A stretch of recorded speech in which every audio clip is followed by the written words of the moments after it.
¿Qué va a causar el fin del mundo?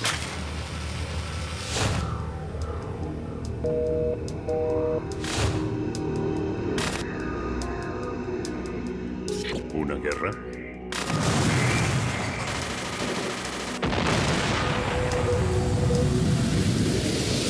¿Un desastre natural?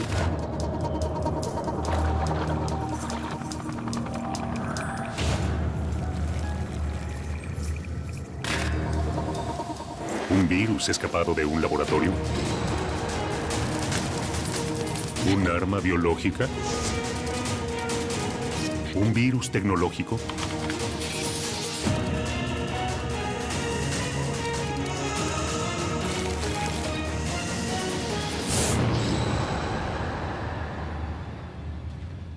Pandemia.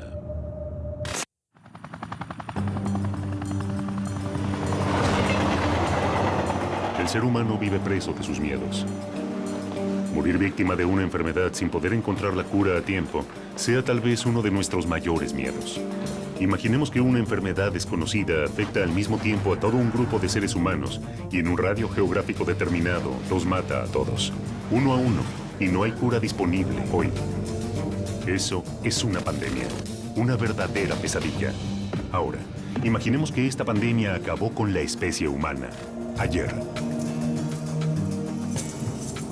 El día después de lo que fuimos, solo quedan objetos. Los humanos se han extinguido de la faz de la Tierra. La fantasía de escritores y cineastas se ha hecho realidad. El último hombre acaba de morir. Las señales fueron infinitas. Viruela, peste negra, tuberculosis, gripe española, VIH, gripe A, ébola. Se cobraron millones de vidas a lo largo de la historia.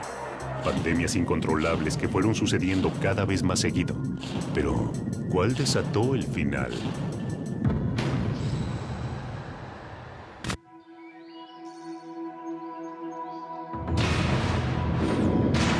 Tal vez haya sido el ébola o tal vez el silencio y la indiferencia.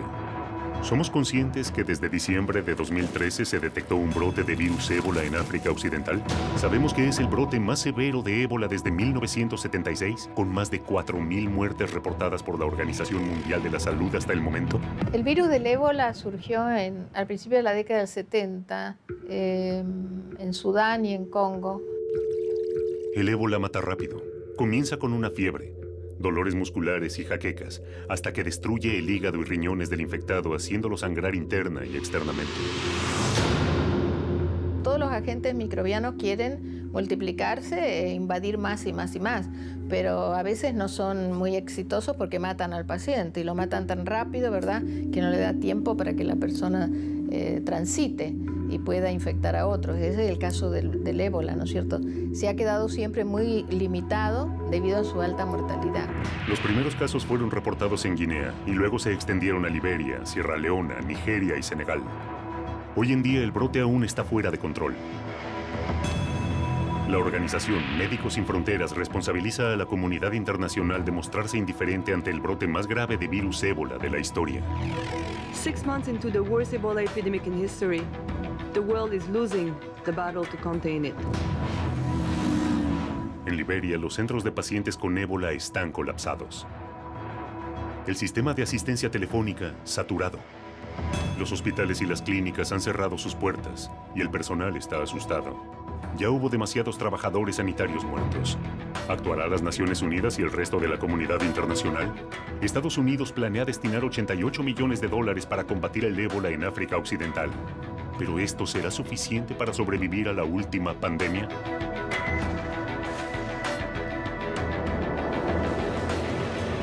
La gripe A azotó México en el año 2009, atacando inicialmente en Veracruz y luego extendiéndose a nivel nacional.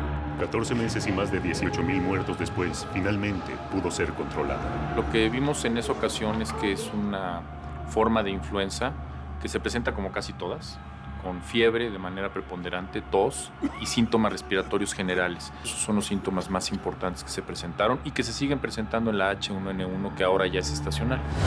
En una fría tarde de 2009 en el pueblo La Gloria, en el estado de Veracruz, México, María del Carmen, La madre de Edgar Hernández llegó al hospital del pueblo desesperada, con su hijo de 5 años colapsado en sus brazos. Vengo, le comento a mi esposo, le digo, ¿qué crees? Le digo, el niño amaneció mal, le iré a dar gripa, llévalo igual, me dijo, llévalo, o sea, no paro, le digo, no, ¿sabes qué? No lo voy a llevar a la escuela, le digo, como está la situación, mejor lo llevo al centro de salud.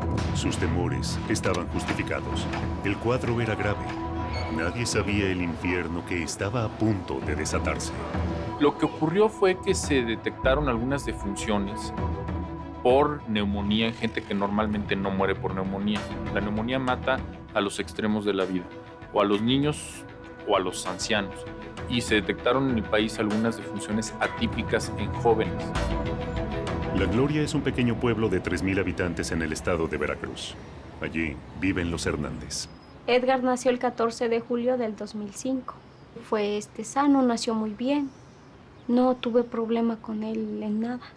¿Qué clase de virus había contraído Edgar? ¿Dónde se lo contagió? Una amenaza invisible que puede estar en cada cosa que tocamos o comemos. No podemos verlos, pero nosotros estamos en la mira de los virus. El tercer día yo veo que Edgar sigue igual. Si no es que peor, porque ya me decía que le dolían los huesos, que le dolía la cabeza, que le dolían los oídos. Empezó con escurrimiento nasal más fuerte y con tos. O sea que en vez de quitarle las molestias, se le complicaron más.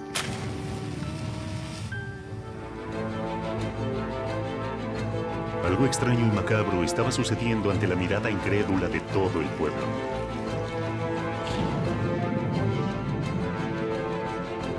Cada vez más personas se estaban enfermando. Poco hacía prever la gravedad de lo que se estaba desatando en la Gloria y las consecuencias que podía traer a nivel nacional.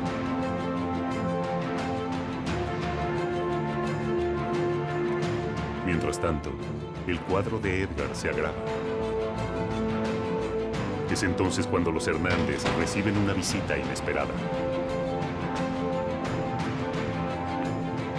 El cuarto día me mandan a traer y me dicen que tienen que tomarle una muestra al niño de garganta y de sangre.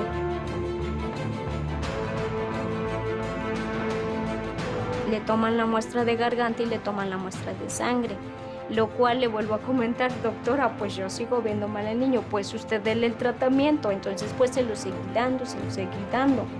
Mientras tanto, en los hospitales, las cosas empiezan a complicarse.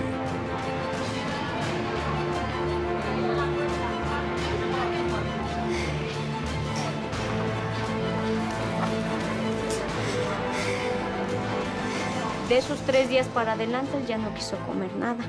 No quiso comer, no quiso tomar agua, no quiso nada. Él se sentía muy mal. Y la temperatura de no bajarle para nada. Se supo que era una nueva cepa del virus, específicamente la H1N1, hoy conocida como PDM09, pandémica 09, pero en ese momento no se sabía. Incluso se confundió, se le dijo que era la gripa del cerdo y la gripa porcina. Después de eso, estaba protocolizado en el plan de preparación y respuesta para una pandemia de influenza, que había que tomar medidas de distanciamiento social. Eso es lo primero que había que tomar. Y por eso es que se toma la determinación el día 24 de abril, es decir, un día después de recibir los resultados del cierre de las escuelas.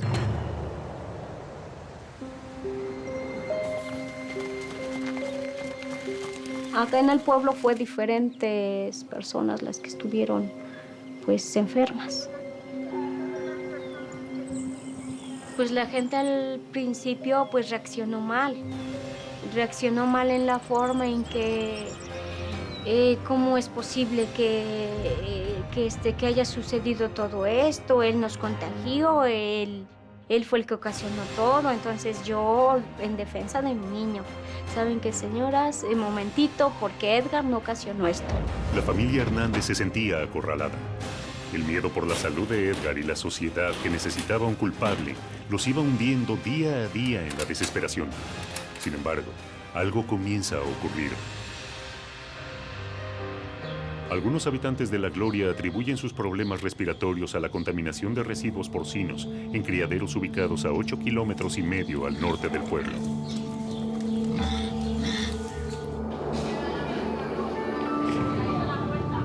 Recién a fines de abril, cuando las noticias hablaban de un brote de gripe en México DF y ya se contabilizaban más de 150 muertes sospechadas de ser producto de este nuevo virus, fue que Edgar fue identificado como el paciente cero. El verlo que la temperatura no baja, o sea, sí fue la verdad muy preocupante y desesperante porque pues el no poder sacarlo tampoco, el no poder hacer nada, digo, pues ¿qué hago? La vida del niño pende de un hilo. ¿De qué se trata esta enfermedad que parece incontrolable? La epidemia se desata. La gente se lanza a comprar masivamente barbijos, alcohol en gel y todo tipo de antibióticos. La directora general de la Organización Mundial de la Salud, la doctora Margaret Chan, declaró la pandemia de gripe H1N1. Based on assessment of all available information and following several expert consultations, I have decided to raise the current level of influenza pandemic alert from phase 4 to phase 5. El pequeño Edgar fue uno más entre tantas víctimas de la gripe. La enfermedad parecía estar fuera de control. Una sombra acechante se cernía sobre miles de enfermos. Las muertes se suceden cada vez con mayor frecuencia. Influenza viruses are notorious for their rapid mutation and unpredictable behavior. WHO and health authorities in affected countries will not have all the answers immediately, but we will get them. Si tenemos un medicamento que no funciona, en lo que llega la vacuna y el medicamento no funciona, entonces hay que recurrir a las medidas de distanciamiento social, las medidas, digamos, estrictamente de salud pública. Realmente una sorpresa, no porque no estuviéramos preparados para que viniera una pandemia, porque realmente ya había todo un movimiento y unos procedimientos en marcha para prepararse para una pandemia.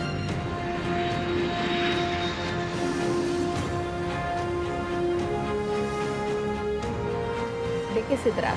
¿Cómo se manifiesta? Y entonces, ¿qué lo produce? ¿Quién es el responsable? ¿Qué pasa? ¿Que es un agente que ya conocíamos? ¿Tenemos herramientas para controlarlo? Es decir, tenemos tratamientos, tenemos antibióticos, tenemos vacunas, hay que desarrollarlas. ¿Funcionan? ¿No funcionan? Pero las muertes no se detienen. Mientras que en el pequeño pueblo de La Gloria se prepara un emotivo acto, todo está dispuesto. Todos los habitantes del pueblo estarán ahí. Fidel Herrera, el gobernador de Veracruz, será quien presida el acto. Aquí se inició la solución a un problema de salud pública y así vamos a seguirlo haciendo. El sapo en la mano simboliza la salud. Pues yo me curé gracias a Dios y gracias a mi mamá, que me curó también. A ver, Edgar, ¿te gustó tu estatua? Sí. ¿Estás contento? Sí. Yo fui el primero que me curé de esa influencia. Ese fue el triunfo de Edgar y de los médicos, pero no todos consiguen sobrevivir.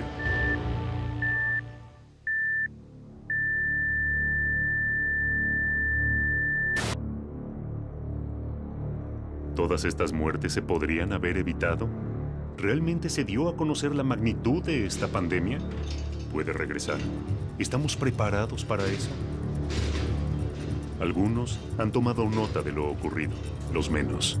Los virus se modifican, mutan, son infinitamente más rápidos que la burocracia y están en todas partes. La gripe A tuvo un antecedente.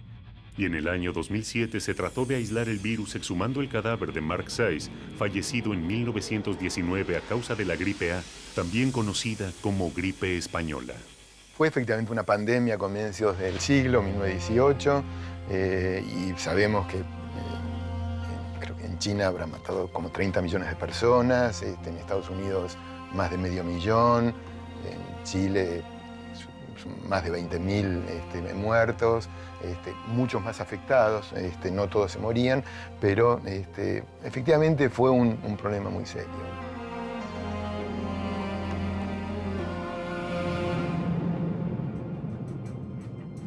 Mark Sykes fue un teniente coronel del ejército británico que combatió en la Primera Guerra Mundial. Fue muy importante su aporte como diplomático, de tal manera que una vez finalizada la guerra, fue enviado a París a la Conferencia de la Paz.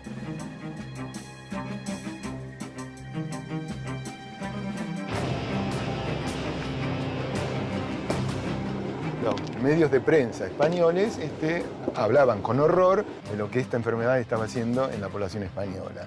Los medios de prensa franceses, por las condiciones políticas y coyunturales de momento, lo ocultaban o los obligaban a ocultar. En el caso de la gripe española, la peculiaridad de la pandemia es que impacta en un periodo corto y después desaparece de escena.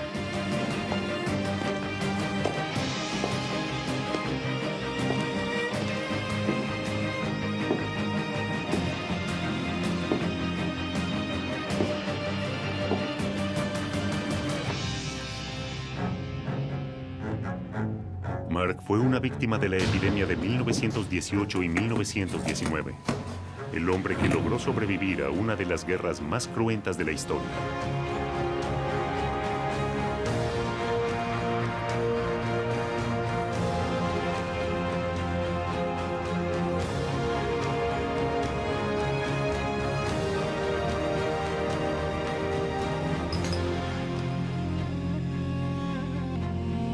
Mark encontró la muerte hablando sobre la paz. Murió en París, solo, en su cuarto de hotel a los 39 años. Para trasladar su cuerpo a Inglaterra, se lo puso en un ataúd de plomo, sellado. La llamada gripe española fue la primera pandemia del siglo XX y la última fue la del VIH. El VIH, o virus de inmunodeficiencia humano, es el causante del síndrome de inmunodeficiencia adquirida, conocido como SIDA, y que implica el deterioro y falla progresiva del sistema inmunológico humano, que deja al paciente indefenso contra el desarrollo de enfermedades causadas por infecciones que en personas con sistemas inmunes normales no se presentaría. Según datos de la Organización Mundial de la Salud, a escala mundial, hay unos 35.3 millones de personas infectadas con el VIH.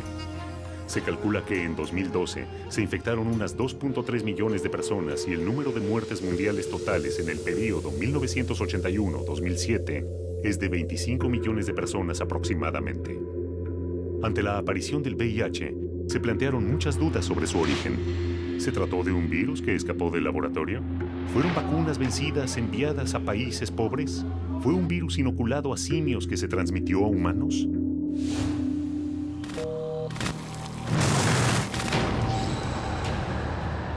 Pensamos que las vacunas, los antibióticos, los medicamentos nos mantendrán a salvo. El uso excesivo e innecesario de antibióticos genera bacterias resistentes. Una bacteria imbatible, la superbacteria. No podemos combatirla. Es un problema que les demos antibióticos a los animales que comemos. Un peligro que pensamos que está lejos nuestro y sin embargo nos acecha a cada momento, en cada rincón de los lugares que transitamos, a través de la gente que nos rodea. La tuberculosis es una enfermedad que ha acompañado al hombre en toda su historia. ¿Puede una enfermedad milenaria como la tuberculosis mutar hasta resistir todos los antibióticos conocidos?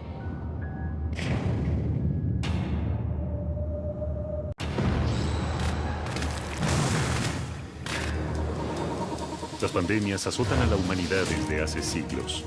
100 años atrás, la gripe española mató a más de 50 millones de personas en Europa y Estados Unidos. Y en el año 2009, brota la gripe A, causando el mayor pánico en México, dejando más de 8.000 muertos. La mutación de bacterias es una realidad y los antibióticos ya no pueden protegernos.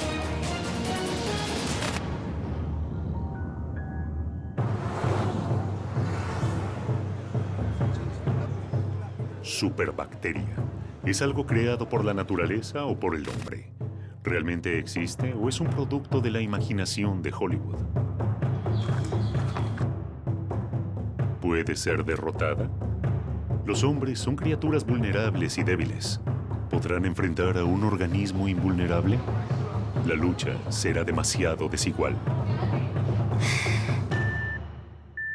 En los países más desarrollados, obtener antibióticos es muy complicado. Si uno quiere conseguir antibióticos en Canadá o en Alemania, el único que lo puede dar es un médico. En Latinoamérica Los farmacéuticos generalmente venden antibióticos simplemente uno va al farmacéutico y le dice, me da 10 gramos de ampicilina y puede llevarse lo que quiera. Es un problema muy serio. El exceso del uso de antibióticos genera bacterias resistentes. ¿Cuántas veces compramos medicamentos sin receta? ¿Cuántas veces se trata de la recomendación de un amigo, un vecino o un compañero de trabajo? La resistencia a los antibióticos es lo que yo llamo una pandemia silente, que progresa muy lentamente, pero que ya nos lleva a una situación global de emergencia.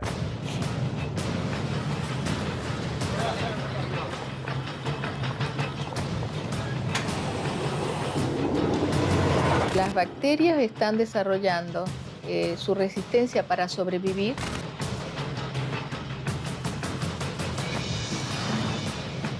Las personas usan de manera indiscriminada el uso de los antibióticos, la venta de los antibióticos, la cantidad de antibióticos que se vende. Hemos alimentado a un asesino en serie. Las bacterias han ido mutando, se han hecho más resistentes, cada vez más fuertes, invencibles, peligrosas.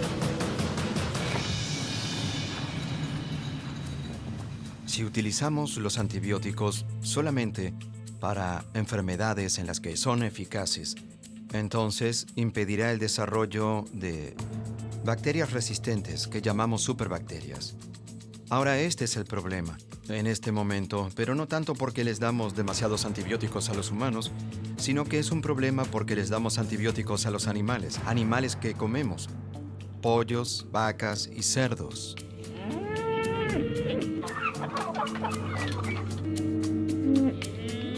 Hacia fines del siglo XIX, en pocos lugares se duda que la tuberculosis tiene algo que ver con el hacinamiento, tiene que ver con las largas jornadas de trabajo, tiene que ver con malas condiciones de vida. La tuberculosis es una enfermedad que ha acompañado al hombre en toda su historia, inclusive son de las enfermedades que se pueden encontrar en las momias egipcias y en distintos restos que tenemos de la antigüedad, ¿no? Y tenemos dos tipos de resistencia. Tenemos resistencia a algunos de los medicamentos, que cuando hacemos entonces una intensificación y un cuidado más cercano y un seguimiento más estrecho, le llamamos resistencia a múltiples drogas. Pero hay otra variante que son las más extremas, que son algunas bacterias que ya se han detectado que son resistentes a todas las drogas.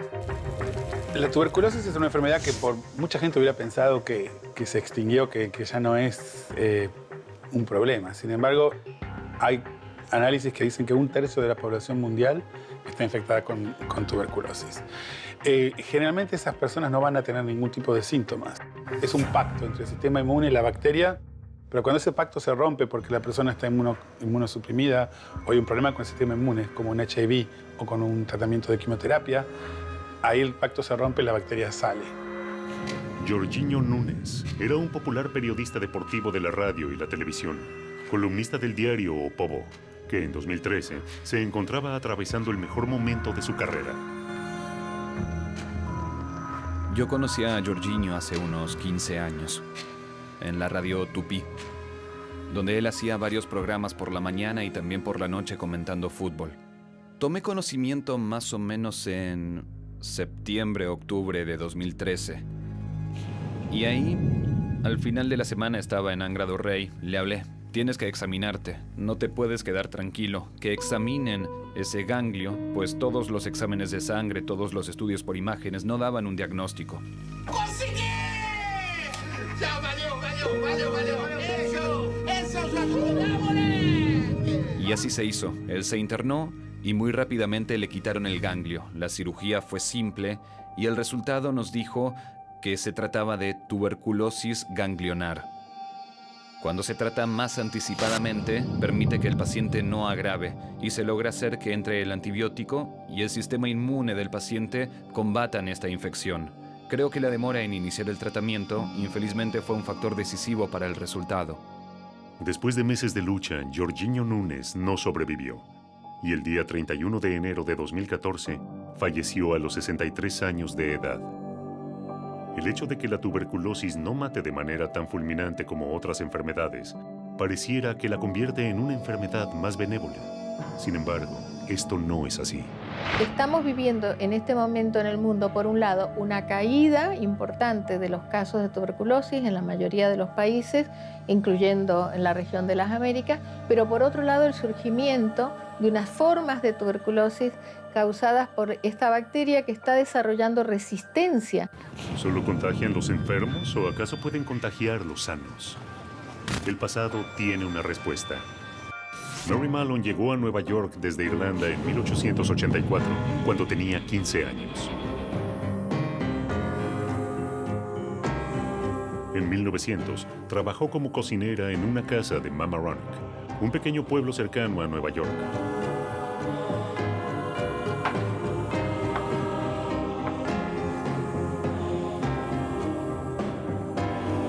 En menos de 2 semanas, la familia contrajo la fiebre tifoidea. Se trataba de una enferma con tifus asintomática, o sea que ella facilitaba la transmisión de la propagación de la enfermedad sin saberlo. La lavandera murió.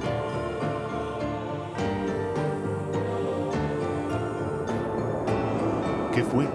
¿El agua? ¿Las manzanas? ¿Qué? La fiebre tifoidea es una enfermedad que es transmitida por una bacteria y fundamentalmente por vía gastrointestinal. La forma más frecuente de transmisión es a través de los alimentos o del agua contaminada.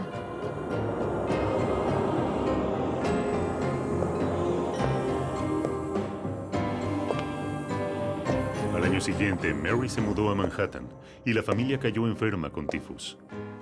Luego trabajó para un abogado y 7 de los 8 miembros de la familia se enfermaron hasta que en 1906 se instaló en Oyster Bay, Long Island, en una casa de veraneo alquilada por un rico banquero, Charles Henry Warren, y su familia.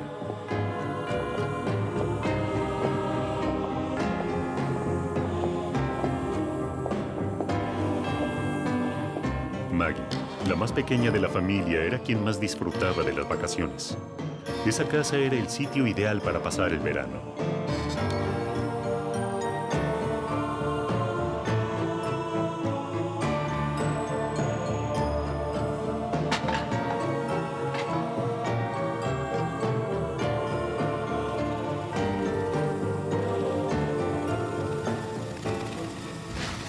Sin embargo, esos maravillosos días de sol y juego terminaron.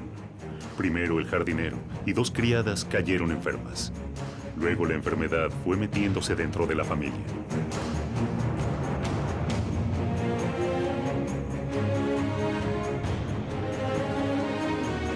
Pocos días después, la pequeña hija de Warren cae enferma. Delira de fiebre. Las noticias no son buenas.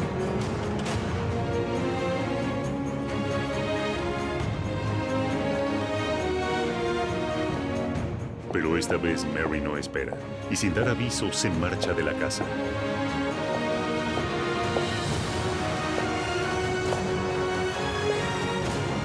¿Qué estaba ocurriendo? ¿Era solo la mala suerte de Mary? ¿Por qué huyó? ¿Sospechaba que algo estaba ocurriendo? Ella no podía imaginar que se trataba de la primera portadora sana de tifus de los Estados Unidos.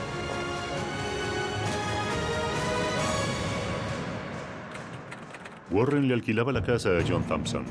Thompson consultó con los médicos expertos que analizaron el agua potable, los residuos, el sistema de alcantarillado y llamó también a un ingeniero sanitario llamado George Soper, que empezó a investigar.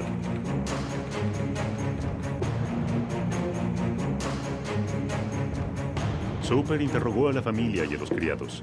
Incluso fue más lejos y pidió una lista de los invitados que recibieron en las últimas semanas. Soper fue descartando uno por uno a los entrevistados y, por supuesto, le llamó la atención que Mary Mallon se hubiera despedido.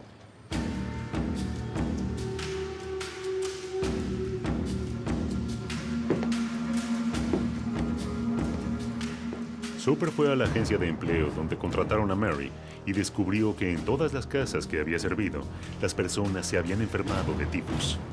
Mary había dejado un rastro siniestro de enfermedad y muerte. Soper siguió atentamente la noticia de la enfermedad hasta que en marzo de 1907 llegaron a su conocimiento los informes sobre una familia de Park Avenue en Nueva York que había contraído la enfermedad.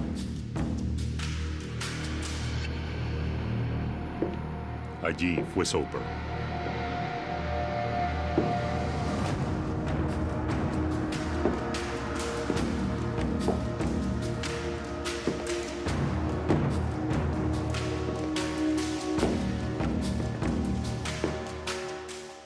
Y por fin se encontró frente a frente con Mary en la cocina. Soper le pidió hacerse un análisis, pero Mary se negó y sobre todo negó estar enferma. Harta, terminó echándolo amenazadoramente.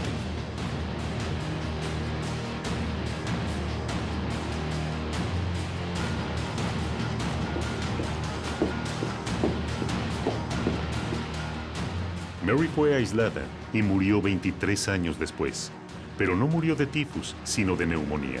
Ella nunca terminó de comprender cómo podía contagiar una enfermedad que no padecía.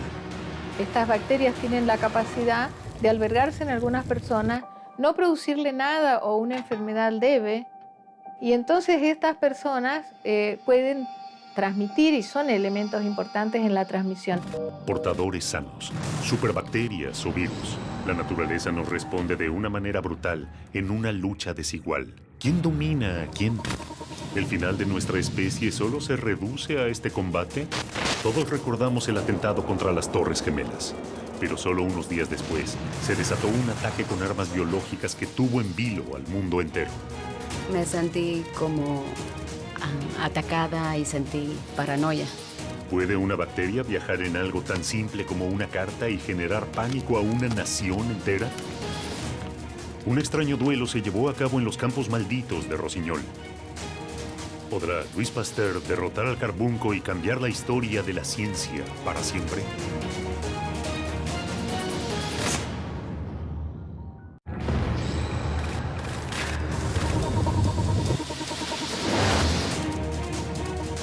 Una enfermedad milenaria como la tuberculosis o una nueva cepa de la influenza. La historia ya dio varios avisos. No sabemos cuál puede ser la próxima pandemia, pero la amenaza está latente.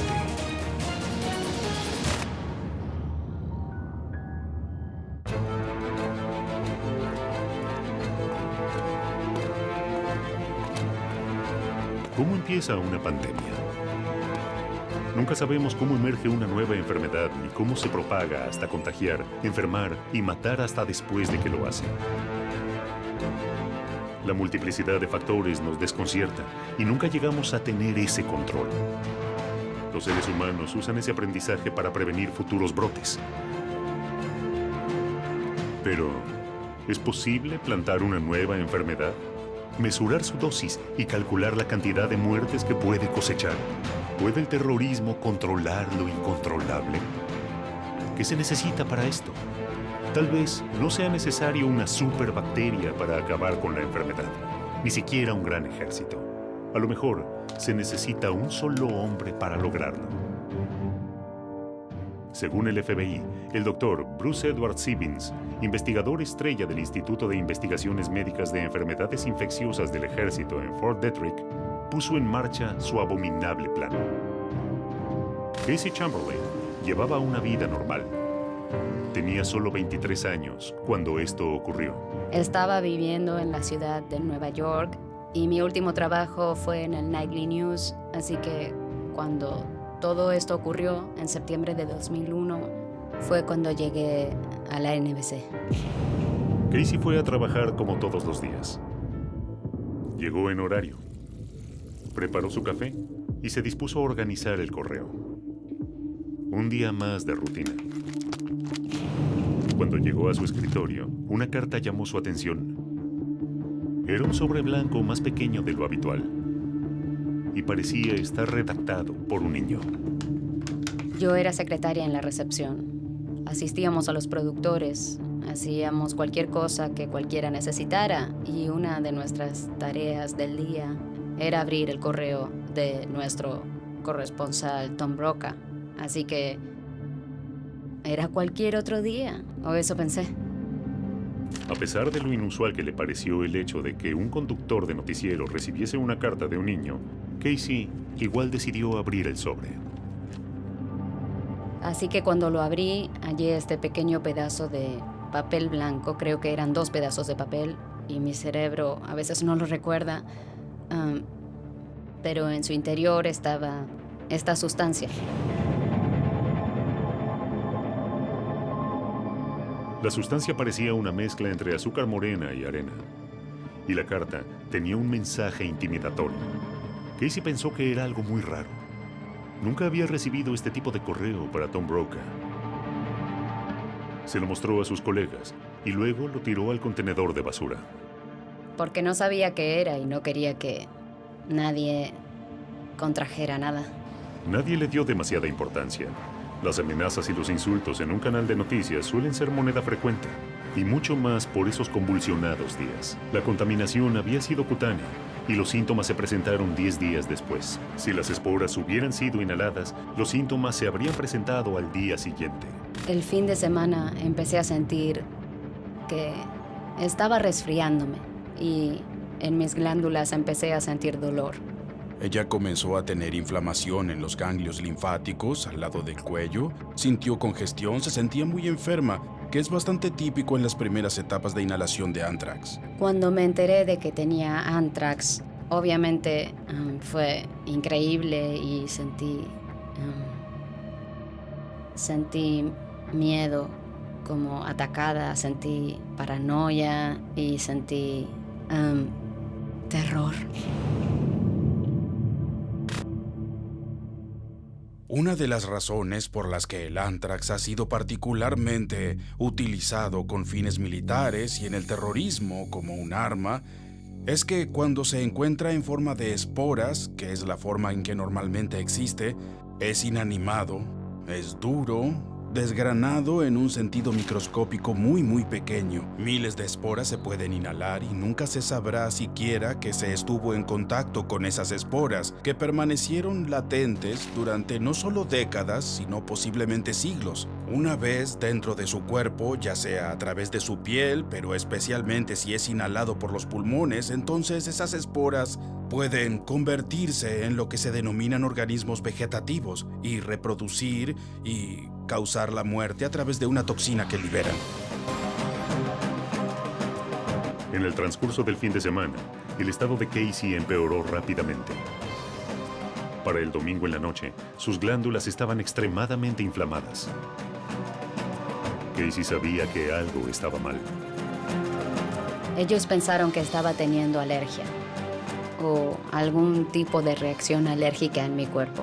Así que cada uno de ellos me prescribió, como todo el mundo lo haría, un antibiótico que comenzó a matar a todo lo que estaba pasando en mi cuerpo.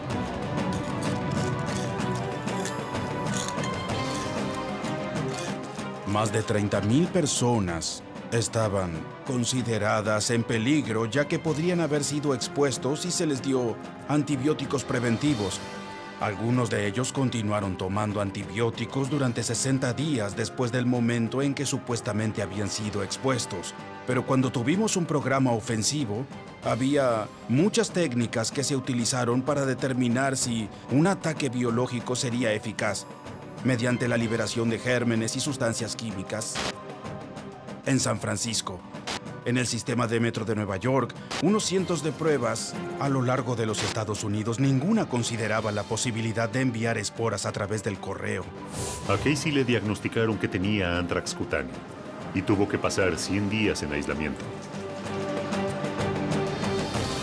Por sugerencia de su familia, su casa fue registrada en busca de esporas del veneno. No encontraron una enorme cantidad de las peores esporas, muy pequeña cantidad, pero decidí que quería destruir mis cosas. Así que lo hicieron por mí. Tenía un departamento entero, todo destruido.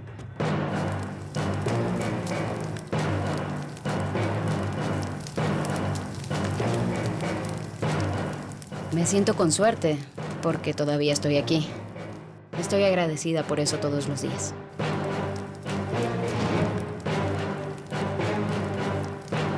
¿Se puede matar a la humanidad con este método o simplemente mandando cartas contaminadas? ¿O existe otra forma más masiva de utilizar el ántrax? Si las esporas son dispersadas en 100 kilómetros, contaminan 100.000 kilómetros de tierra. Si se las compara con armas nucleares, el área afectada es 300 veces mayor y en lugar de durar unos segundos, dura varios días.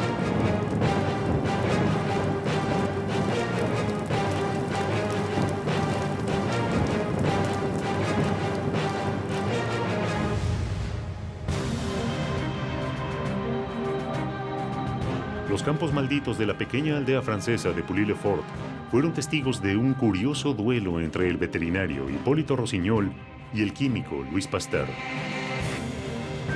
Entre los presentes hubo periodistas, ganaderos y la gente del pueblo ansiosa de ver cómo se desarrollaba esta batalla científica. El desafío comenzó cuando Pasteur anunció que había logrado hacer inofensiva la bacteria mortal del carbunco o anthrax y elaborado la vacuna.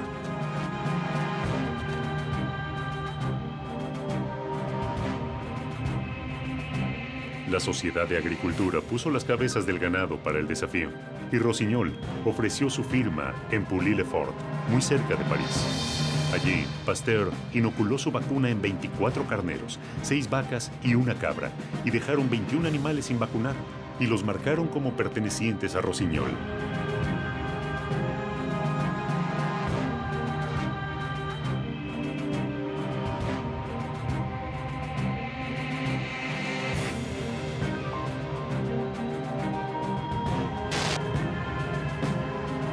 El triunfo fue de Pasteur. El ganado de Rossignol estaba muerto. El hombre encontró la solución para vencer al anthrax, pero fue el hombre también quien lo perfeccionó en un laboratorio, convirtiéndolo en un arma letal. ¿Cuánto tiempo falta para que alguien logre convertir a todo el planeta en un campo maldito? El anthrax es una bacteria utilizada en bioterrorismo, pero no sería la única bioarma. Teorías conspirativas hablan de la manipulación de virus como la fiebre hemorrágica. Por ahora es solo una teoría, pero el miedo a un ataque con este virus aterroriza por su rápido poder asesino. ¿Será este el final? ¿Una pandemia desatada por el hombre o por un virus preparado en un laboratorio?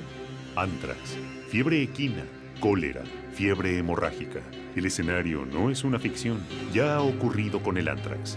No hay garantía de que no pueda volver a ocurrir. Incluso podría estar ocurriendo en este momento. El Instituto Nacional de la Salud, que es el principal impulsor en Estados Unidos de la investigación biológica, ha visto su presupuesto recortado. Esto afecta cualquier tipo de potencial protección que se pueda conseguir contra agentes químicos o biológicos. ¿Es el bioterrorismo o su lucha contra él lo que terminará con la humanidad? ¿Es una nueva amenaza o llevamos siglos conviviendo ante la posibilidad de un ataque biológico?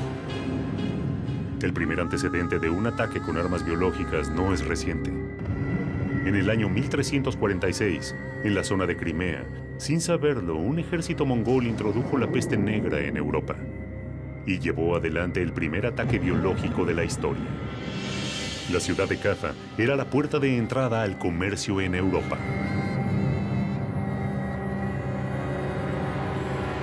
Había un muro alrededor de la ciudad y los tártaros, que eran un grupo tribal de los musulmanes, intentaron en el año 1346 crear un asedio en la ciudad de Caffa y se encontraron de pronto con un gran número de personas muertas y moribundas. No entendían lo que era un agente biológico, no sabían acerca de los agentes biológicos como bacterias, pero la gente se estaba enfermando con la plaga, que más tarde se llamó la peste negra. Lo que hicieron fue utilizar catapultas para enviar los cadáveres de las personas fallecidas que habían muerto de la peste a través de los muros de la ciudad para tratar de infectar a los residentes europeos. Y y al parecer tuvieron éxito. Muchas de las personas de esa ciudad se enfermaron y luego murieron. 7 siglos han pasado de la pandemia de la peste negra, que casi extermina a la población europea. ¿Puede repetirse? ¿Alguien en este momento puede estar trabajando para que esto suceda? Los que nos atacan están listos y, como los antiguos guerreros, preparan sus catapultas para terminar con la humanidad.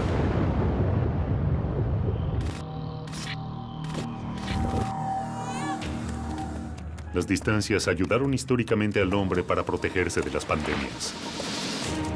Pero el mundo cambió y las comunicaciones evolucionaron. No solo nosotros viajamos más lejos en menos tiempo. Los virus nos acompañan. ¿Qué pasaría si un viajero llevara la peste alrededor del mundo en 24 horas? ¿Podría un solo infectado con ébola diseminar el virus en varias escalas de un vuelo? Las comunicaciones nos unen y al mismo tiempo nos hacen vulnerables cada vez más.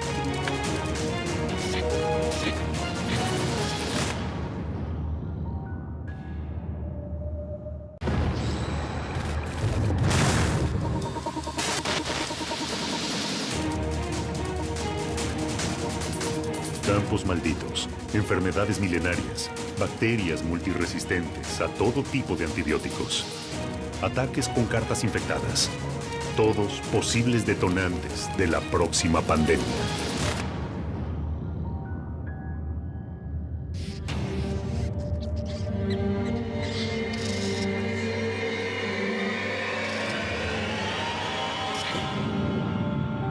La peste negra parece lejana en el tiempo. Una pandemia que no podría repetirse. Sin embargo, hace muy poco tiempo, apenas el 24 de diciembre de 2013, se expandió una alerta en Madagascar. Más de 40 muertos y 80 infectados por peste bubónica en ese país, en la que podría ser una de las peores y más peligrosas cepas de la enfermedad.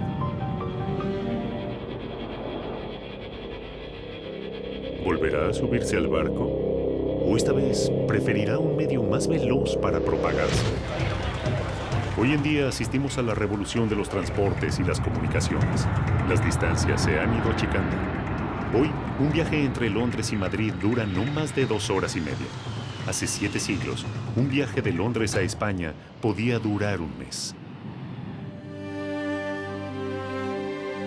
En 1345, Alfonso XI de Castilla firmó un tratado con Eduardo III de Inglaterra, sellando la alianza matrimonial de sus hijos Pedro y Juana. Juana se prepara para marcharse de Londres rumbo a España. Juana llevará un precioso vestido para su boda. No sabe cómo será Pedro. Hace mucho tiempo que lo imagina. Dicen que es moreno. Dicen que es un año mayor que ella. Desde que tiene recuerdo, sabe que va a casarse con Pedro. No se lo cuestiona, es así. Su padre, el rey, sabe lo que hace. Es por el bien de Inglaterra. Los enemigos acechan, y ella cumplirá su rol. Pero los enemigos no solo están fuera del castillo. La peste bubónica también es una de las enfermedades que llamamos bíblicas o medievales, ¿no? Junto con la fiebre tifoidea, el cólera, la fiebre amarilla, fueron las grandes amenazas de la humanidad hasta el siglo XIX.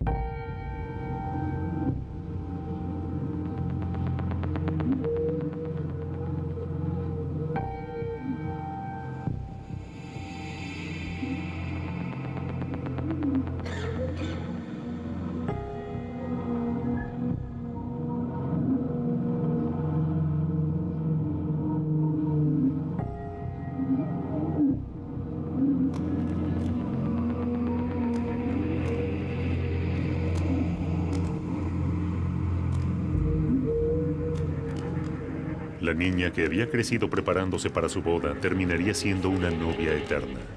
Al llegar a Burdeos, había fallecido.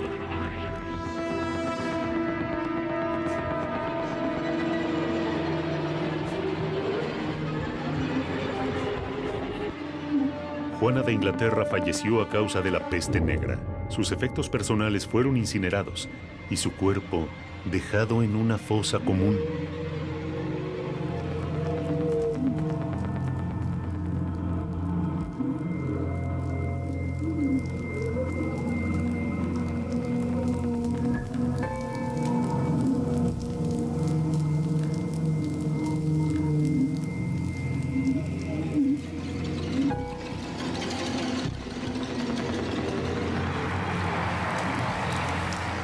Como tantos otros, como un tercio de la población europea, y sumado a los efectos indirectos de la desorganización social provocada por la enfermedad, desde las muertes por hambre hasta el fallecimiento de las niñas y ancianos por abandono, por falta de cuidado, 50 millones de personas murieron.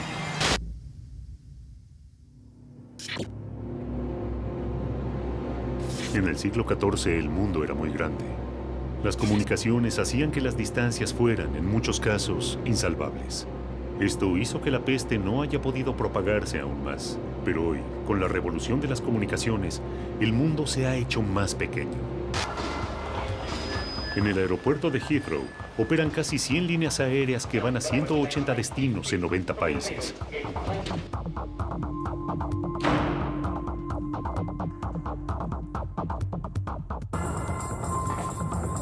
Thomas está en tránsito. Es ingeniero. Regresa a su hogar en Düsseldorf. Viene de Abu Dhabi, donde estuvo trabajando para su compañía. No se siente bien. Piensa que se ha resfriado por culpa del aire acondicionado. No se imagina que contrajo coronavirus o síndrome respiratorio de Oriente Medio, ni tampoco a cuánta gente es capaz de contagiar. Jennifer tiene 40 años. Es médica. Acaba de llegar de Londres para asistir a un congreso de cardiología. Viene de Ciudad del Cabo, Sudáfrica. No sabe que en 2 semanas el cólera la habrá matado. ¿Cuánto tiempo pasamos en un aeropuerto? ¿Con cuánta gente nos conectamos?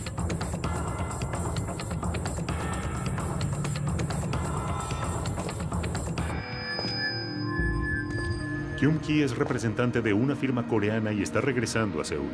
Está feliz de reencontrarse con su familia. Llegará enfermo. Se va a recuperar pronto. No así su esposa, a la que contagiará de H7N9, más conocida como gripe aviar, y estará grave. Los Hinojosa están de paseo.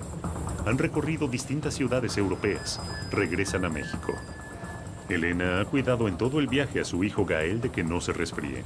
Sin embargo, un abrigo no podrá defenderlo del virus que lo llevará al hospital. Hay que recordar que vivimos en un mundo globalizado, en un mundo donde se toma un avión en Buenos Aires y 7 horas más tarde estamos en Nueva York. Y se ha demostrado la transmisión de bacterias y de virus en vuelos de largo tiempo. No hay respeto ya por fronteras. Con la habilidad del hombre de viajar en avión alrededor del mundo en solo 24 horas, creo que es muy posible que se dé una nueva pandemia de aquí a los próximos años. Así de pequeño se ha vuelto el mundo. Así de peligroso lo hemos convertido.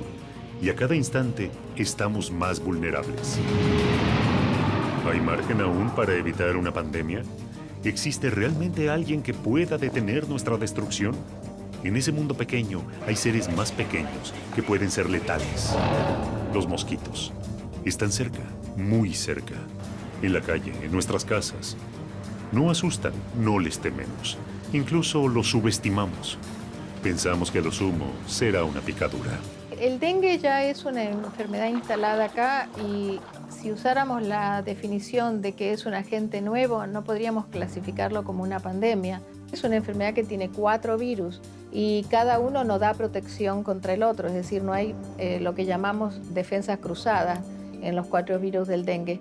De modo que cualquier persona puede tener 4 veces dengue del distinto origen. Y por otro lado, esa también es la razón por la cual es tan difícil desarrollar una vacuna contra el dengue. Hay teorías que avalan que los mosquitos transgénicos se pueden llegar a convertir en las nuevas bombas asesinas contra los hombres, solo con modificar su secuencia genética.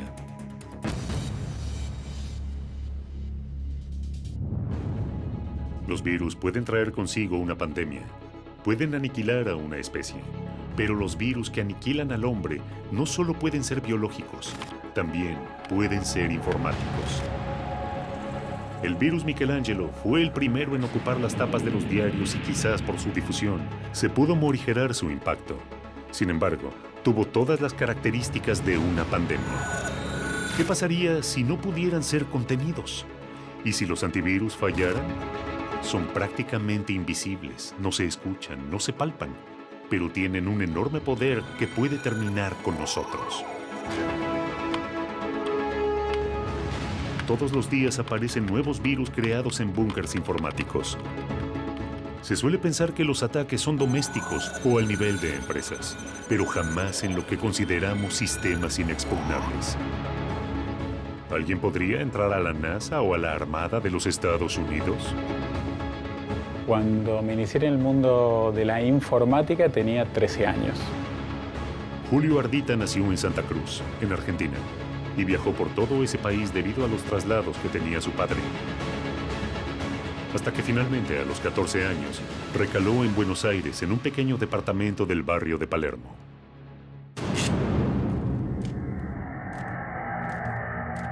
En ese momento, digamos, un tío mío me había regalado una computadora y un módem, digamos, más que nada, que la velocidad de ese módem era muy baja, era el equivalente a 300 baudios. O sea, piensen que hoy en día una conexión, digamos, estándar de 1 mega equivale a 1 millón de baudios. Entonces eso me llevó a interconectarme con otras computadoras, a aprender, a conocer. Me conecté vía módem con otros sistemas informáticos, empecé a conocer otra gente que estaba en la parte de redes, sistemas.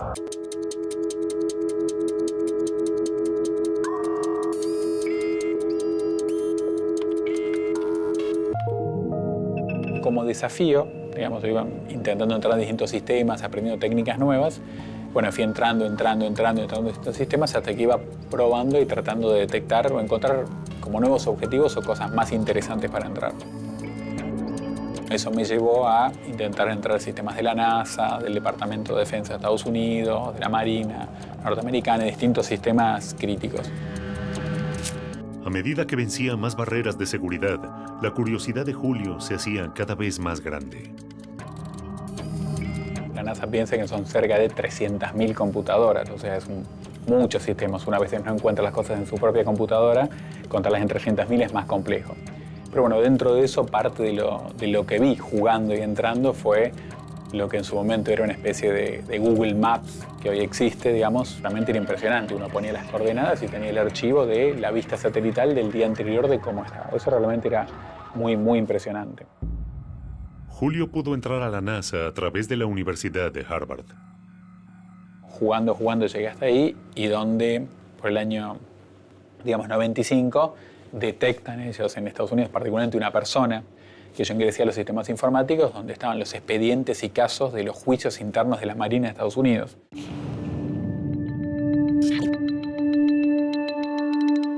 Peter Garza, de NCIS, es el primero que advierte que alguien ha irrumpido en los archivos del Naval Criminal Investigative Service. Comenzó a rastrearlo, solicitó una orden judicial y se abocó a la búsqueda de la filtración. 3 meses duró la investigación. Después de 3 meses de investigaciones, Peter descubrió el origen del sistema de rastreo, Buenos Aires, Argentina.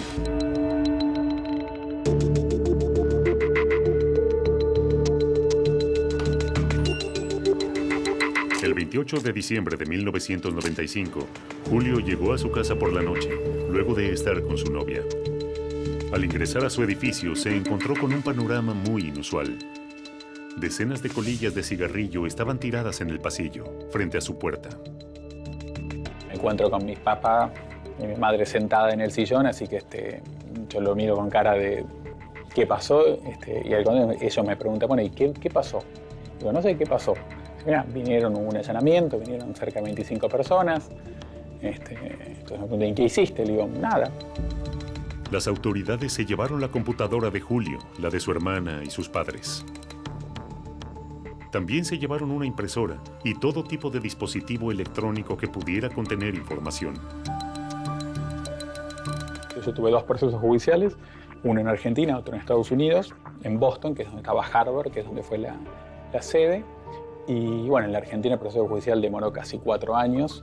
Digamos, como no era un delito lo que había hecho, pero sí yo había utilizado la conexión de internet de Telecom sin pagarla. Entonces lo que el juez en Argentina definió básicamente es una multa por el tiempo de uso de internet que había utilizado gratis sin pagar. El segundo proceso judicial era en Estados Unidos. Julio tenía pedido de captura de Interpol. Viajé para Estados Unidos a Boston. Allá tuve ese proceso judicial. Una vez en Boston, Ardita se reunió con el juez y los fiscales.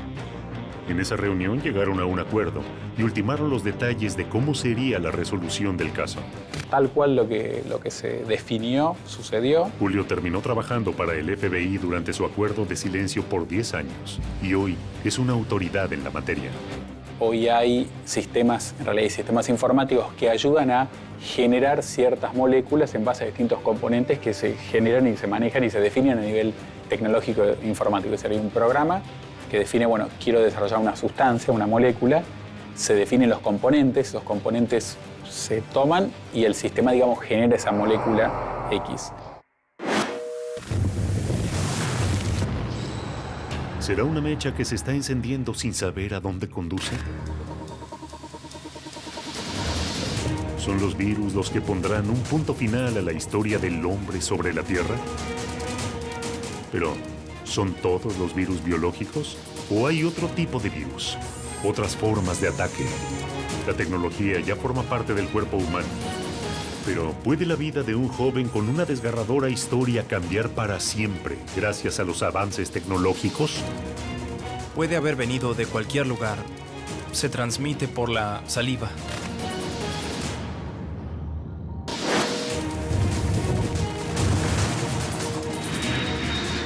La velocidad de las comunicaciones acorta cada día más las distancias entre países. Las enfermedades ya no conocen de fronteras. En 2009, algunos países prohibieron los vuelos que provenían de regiones con brotes de influenza. ¿Pero son las enfermedades quienes pueden generar un nuevo contagio masivo?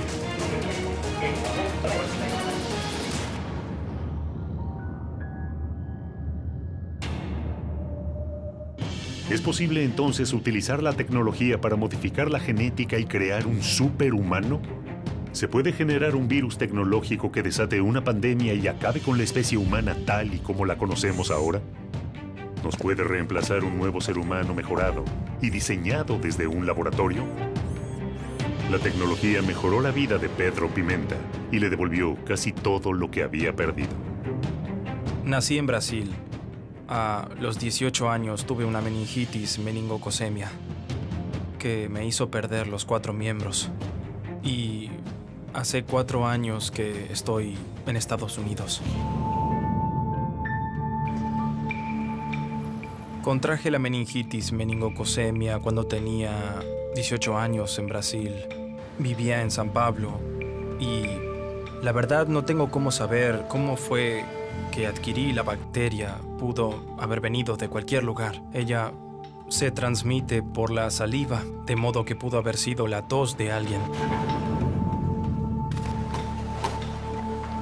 Cuando era muy joven, tuve compañeros que tuvieron meningitis en Brasil.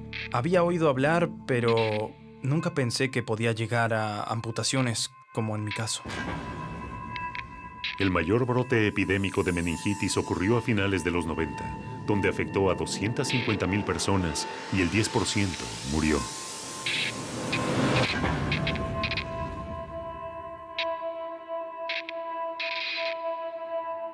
Aquel 11 de septiembre de 2009 era un viernes común para Pedro. Se había encontrado para almorzar como hacía habitualmente con un compañero. Comenzó a sentirse mal y fue para su casa. Al llegar, comenzó a tener fiebre y vómitos. Pedro no se sentía nada bien. Ya a la noche, esos síntomas comenzaron a empeorar. Yo estaba solo en casa. Al pasar la noche ya estaba muy mal y me llevaron a un hospital local. Dijeron que tenía una infección y me mandaron de vuelta para casa. Ahí me quedé 4 horas durmiendo. Pedro no podía dormir. Su cuerpo ardía por la fiebre. Y el dolor era tan agudo que casi no podía moverse. Fue una pesadilla. Su cuerpo lo abandonaba mientras él trataba de conseguir ayuda. Por suerte pude tomar el celular que estaba cerca de mí y llamé a mi hermano que estaba durmiendo en otro cuarto de la casa. Y él atendió el teléfono. Cuando vinieron para mi cuarto, yo ya estaba prácticamente muerto en ese momento.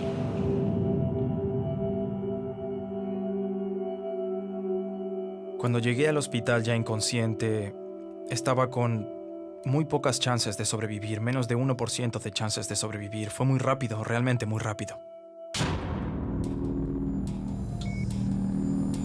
Me desperté del coma después de una semana de estar en el hospital. Yo no tenía ni idea de dónde estaba porque cuando llegué ya estaba inconsciente.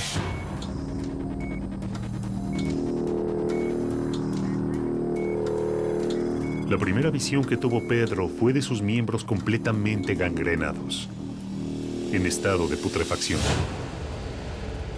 Podía ver parte de mis huesos, mis músculos. Una escena terrible. Cuando desperté del segundo coma, la primera visión que tuve al volver, yo estaba bajo los efectos de varios remedios y todo era muy confuso. Estaba somnoliento y la primera visión que tuve fue de mi cuerpo debajo de la sábana. Pude ver el contorno de mi cuerpo. Y fue un shock porque yo tenía 1,80 m de altura y de repente miré el contorno de mi cuerpo y era pequeño. Fue algo que me produjo mucho miedo al futuro, sumado a aquella realidad. Mirando mi cuerpo fue terrible, terrible.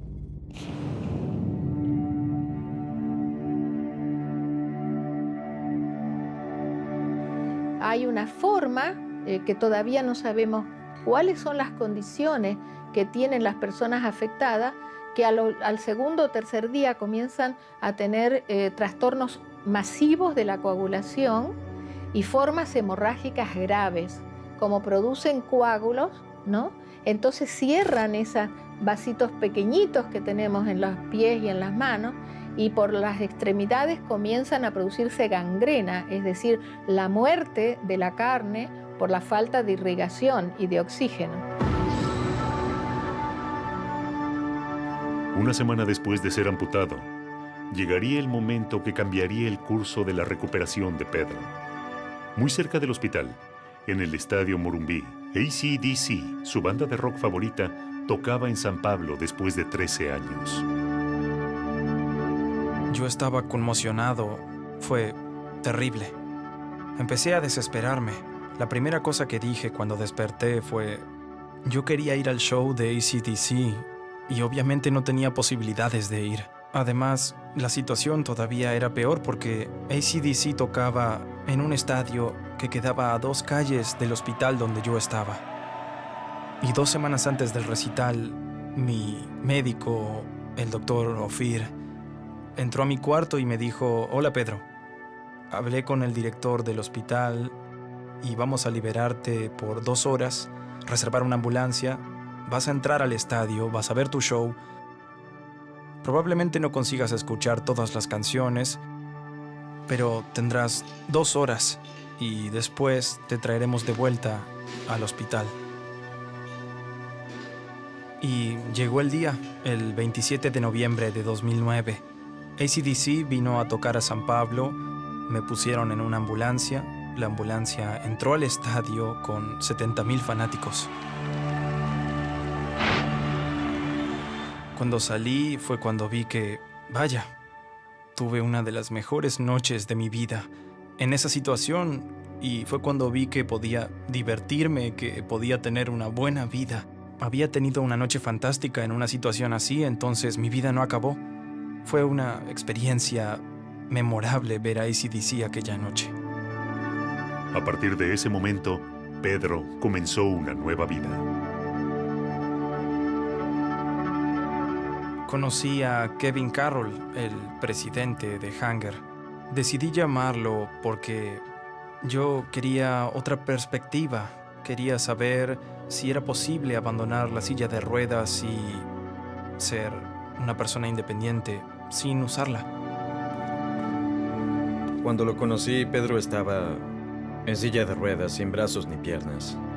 Una de las frases que me dijo que me quedaron marcadas fue: no tienes que adaptar el mundo a ti, tú tienes que adaptarte al mundo.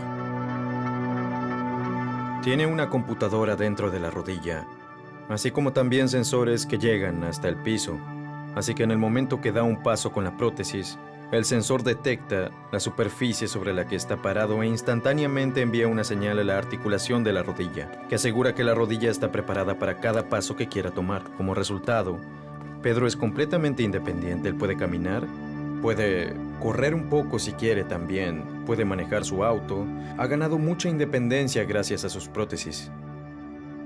En las manos correctas, la tecnología le devolvió a Pedro parte de su vida. Pero ¿qué ocurriría si esta tecnología fuese utilizada por las manos equivocadas? Cuando se trata de la dirección a la que la tecnología está yendo, ¿quién sabe a dónde será que nos lleve? En las manos equivocadas podría ser destructivo. No sabemos eso, solo el futuro nos lo dirá. Y el hombre también es un sistema. ¿Esta poderosa arma creada por el hombre se terminará convirtiendo en su asesino? Como un dios asesinado por su propia creación, no quedará más rastro del hombre sobre la Tierra. Hace poco más de un siglo, la teoría de la evolución determinó que el sapiens sapiens, nuestra especie, se había ido formando a la luz de la selección natural. Sin embargo, no se sabía entonces, ni se sabe aún, qué fue lo que gatilló la divergencia evolutiva. ¿En qué momento nos separamos de los primates? ¿Por qué? ¿Fue un evento? ¿Fue una sucesión de acontecimientos? No lo sabemos. Y si no tenemos ese registro, ¿podremos darnos cuenta si se está repitiendo el evento? ¿Sortearemos como especie una nueva selección o alguien cambiará nuestro destino? ¿Esta nueva escalada tecnológica llegará a poner en manos de las máquinas el destino de la humanidad? Toda especie tiene un enemigo natural. En el caso del hombre, se sostiene que su peor enemigo es el propio hombre. Ya conocemos los ataques, pero ¿hay hombres preparados para enfrentarlos? No creo que sea irracional estar preocupados por una pandemia en el futuro. Son muchos los que están esperando el final. Se preparan. Chris Petrovich sobrevivió a varias pandemias, pero sabe que aún falta la batalla final.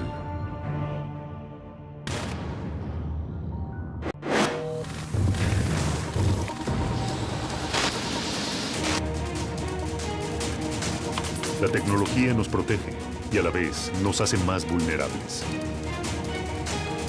Mientras nadie espera una pandemia por un arma química o un virus tecnológico, hay gente que se está preparando.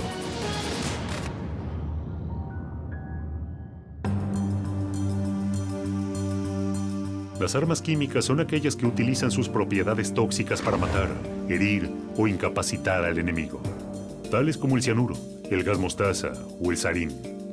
Cuando hablamos de armas químicas, estamos hablando de un agente que disemina venenos en toda el área. Vimos un efecto terrible del agente nervioso sarín que está siendo utilizado en Siria con toda claridad por el gobierno sirio.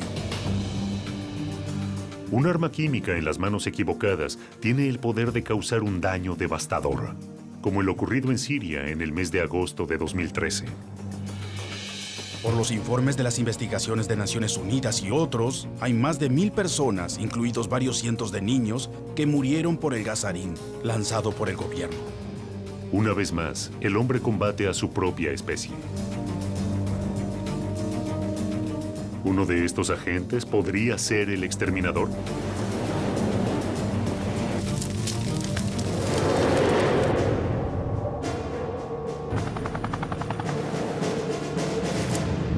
Chris Petrovich vive en Miami, pero nació en Perú en 1969.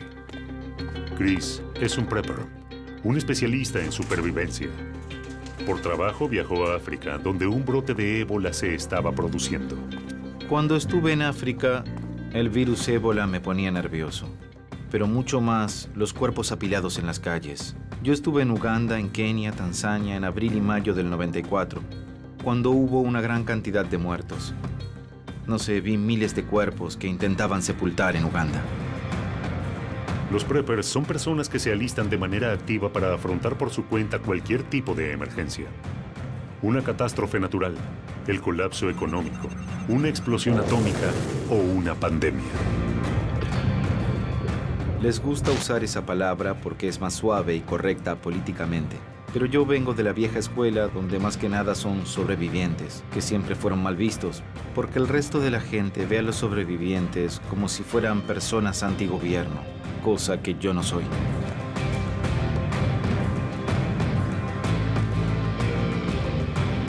Personalmente creo que la gente siempre debe seguirle el rastro a las noticias sobre salud. ¿Qué enfermedades rondan? ¿Qué riesgos a la salud puede traer viajar? Por eso pienso que es muy importante. No creo que la gente deba estar paranoica, sino todo lo contrario. Creo que deben estar tranquilos y proveerse de los suministros médicos necesarios para ser utilizados en caso de una emergencia. No es la paranoia ni el sensacionalismo lo que mueve a estas personas, sino más bien la confianza y la seguridad de que algo va a pasar. El fenómeno prepper actual comenzó hace 5 o 6 años con la caída de la economía. Y tradicionalmente hemos visto en los Estados Unidos aproximadamente cada 20 o 30 años que cuando la economía cae, más gente está interesada en la supervivencia y se vuelve prepper. En este momento estamos consultando a los especialistas en defensa y preparándonos para el peor de los escenarios. Mucha gente cree que los preppers están locos, pero yo creo que es una locura el negar la posibilidad, para ti o para alguien en tu familia, de evitar ser víctima de un desastre en algún momento de la vida. Lo mejor sobre la preparación en general es que si te preparas para una emergencia, te preparas para la mayoría de ellas. Chris sabe que si se llegara a desatar una pandemia, la mayoría del equipamiento sería el mismo. Máscaras de gas, barbijos, lavandina. Tengo aproximadamente unos 50,000 galones de cloro para desinfectar. También tengo trajes químicos para protegerme de la basura o cuerpos o cualquier cosa que entre en contacto con mi piel. Así no me infecto con nada. Chris es parte de una red de preppers en Florida que están organizados para todo tipo de catástrofes. Si algo sucediera como un apagón de energía o una tormenta solar como en 1859, que nos dejara sin ningún tipo de energía o comunicación, mi red, mis amigos y mi entorno ya tendríamos equipos de comunicación de refuerzo. En otras palabras, si un día la electricidad se fuera, tendríamos lugares específicos dentro de las 24, 36 o 48 horas para poder encontrarnos, dejar mensajes y comunicarnos. Pero también tendríamos equipos eléctricos que están protegidos en jaulas. Entonces no importa lo que pase, todavía tendríamos formas para comunicarnos y sabríamos que si todo falla, tendríamos 2 días para reunirnos en algún lugar donde podríamos intercambiar información y generar algún plan para seguir adelante. Si se desatara una pandemia o una catástrofe a nivel masivo, ¿los gobiernos estarían listos para ayudarnos? El 9/11 fue en gran escala el peor ataque en suelo americano. Ciertamente esperamos que algo así no vuelva a suceder. Pero hay gente, ciudadanos, que sienten que algo así a gran escala podría volver a ocurrir. Estados Unidos está dando grandes pasos y ha gastado millones, miles de millones de dólares en la aplicación de nuevas medidas de seguridad para que algo así no vuelva a suceder. El gobierno de Estados Unidos supuestamente está organizado, tiene muchos recursos. Si llegara a haber una pandemia o un desastre que golpee muchos lugares en Estados Unidos, el gobierno solo puede responder con todos estos recursos, con toda esta gente para asegurar quizás solo al 5% de la población. Los ciudadanos estarán a la deriva. Petrovich cree que el derrumbe está próximo y se prepara para ello.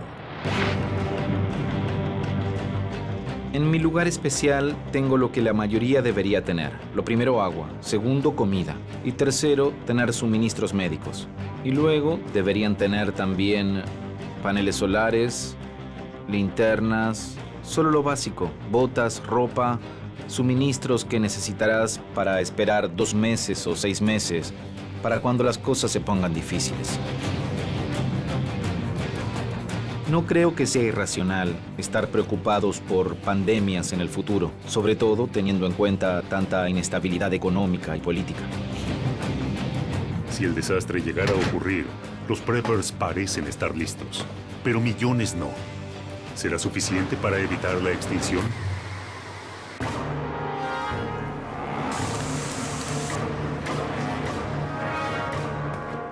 Enfermedades, virus informáticos, ataques biológicos, pandemias. Están entre nosotros, latentes, listos para atacar. El final está cerca. ¿Nos salvaremos? ¿Podremos evitar una nueva pandemia? Va a haber una pandemia, sin duda. ¿Cuándo? No sabemos. ¿De qué? No sabemos, pero va a ocurrir. Este sueño de controlar las enfermedades infecciosas, yo creo que es como la utopía, ¿no? Vamos en camino hacia ello y en el camino aprendemos, pero nunca sabemos si vamos a llegar.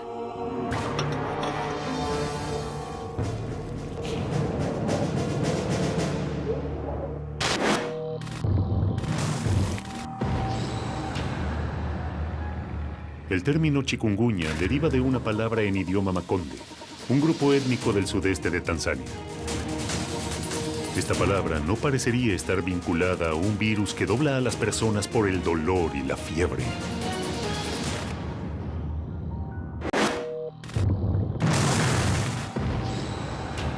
Las pandemias han trazado un ADN de muerte a lo largo de la historia, azotando a la humanidad, arrancándole su bien más preciado, la vida. Mientras tanto, y como en una película de ciencia ficción, los Estados Unidos de América anuncian el primer muerto por ébola en tierra americana.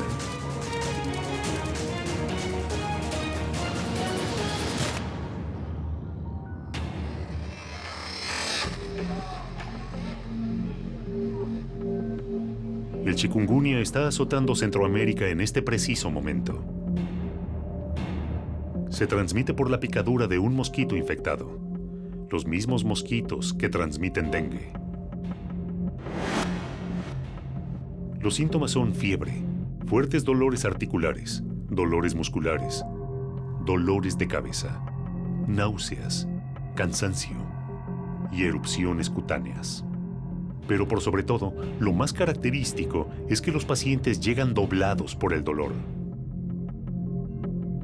Nicaragua, Venezuela, El Salvador, Colombia, República Dominicana, Puerto Rico, y la lista sigue. La cantidad de afectados ya asciende a 90,000 y al menos se reportaron 22 muertos. Aún no existe cura contra el chikungunya. Y si bien su tasa de mortalidad no es alta, los síntomas que causa son tan intensos que lo hacen un riesgo enorme para las franjas de la población más expuestas. Pero, ¿podría esto cambiar? ¿Podría el chikungunya mutar genéticamente y empezar a contagiar entre humanos? ¿Podría transformarse este virus en una pandemia que encorve a toda Latinoamérica? La respuesta aún no existe. Hoy, los gobiernos de los países afectados están enfrentando este nuevo enemigo, tratando de ganarle la batalla por vidas humanas. Se necesita prevención, educación y recursos. La lucha es constante y a diario.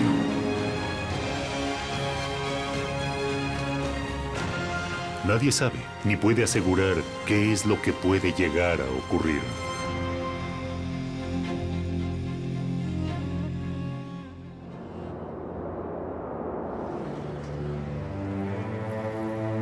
El gran interrogante es si una pandemia puede terminar con la humanidad. Se han imaginado escenarios y recorrido algunos de los peligros que han afrontado los hombres. Desde la peste negra hasta el bioterrorismo.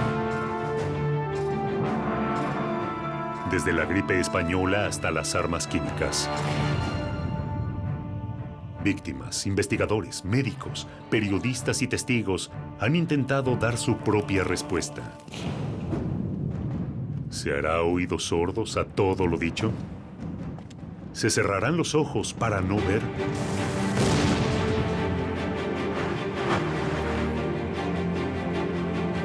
Ya no hay excusas para no darse cuenta de que la humanidad está realmente en peligro.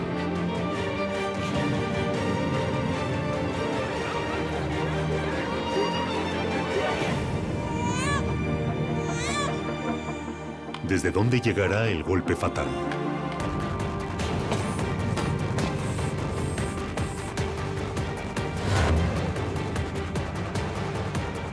¿Qué es lo que va a terminar con nuestra especie? Definitivamente una pandemia. ¿Originada por causas naturales?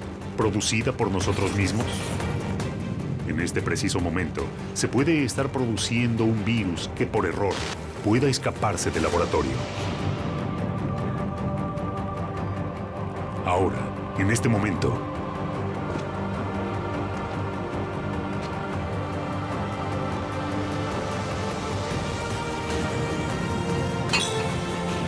¿es una batalla perdida? ¿Cuándo llegará? ¿Pronto o nunca?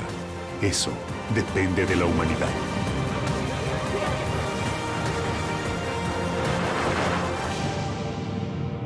¿Sobreviviremos?